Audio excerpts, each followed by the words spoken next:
চলো সবাই আজ মুসুম্বির জুস করা শিখে নিই। তো মুসুম্বি আমি ছিলে নিয়েছি এখানে দুটো। তো মুসুম্বি জুস কিন্তু তোমরা করে বেশিক্ষণ রাখবে না, কারণ সেটা কিন্তু তেতো হয়ে যায়। তো মুসুম্বি মানে উপর থেকে যতটা সম্ভব ততটা পরিষ্কার করে নেবে, পিলগুলো ফেলে দিয়ে। তার মধ্যে আমি একটা গোটা লেবু দিয়ে দিয়েছি, আর এর মধ্যে দেবো আমি বিট নুন আর এমনি সাদা লবণ। তো যাক আমি ঘরে পিঙ্ক লবণ ইউজ করি, তো সেটাই দিয়েছি, আর বিট নুন দিলাম।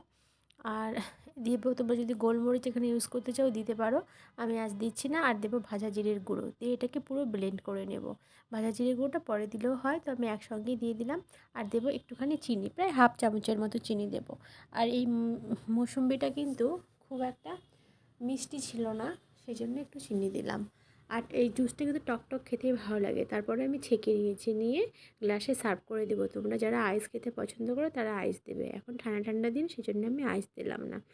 আর করেছি তার সঙ্গে 1 গ্লাস করেছিলাম আমি ওয়াটারমেলনের জুস। তো এইভাবে মৌসুমি জুস তোমরা করে খাবে, খুব সুন্দর লাগে। আর তাছাড়া এখন তো রোজার সিজন চলছে, তো রোজার সময় তোমরা এরকম খাবে। আর উপরে আমি কয়টা মানে প্রত্যেকটা গ্লাসে একটু করে পুদিনা দিয়ে দিলাম, মানে পুদিনার ফ্লেভারটা পাওয়া যাবে সেই জন্য।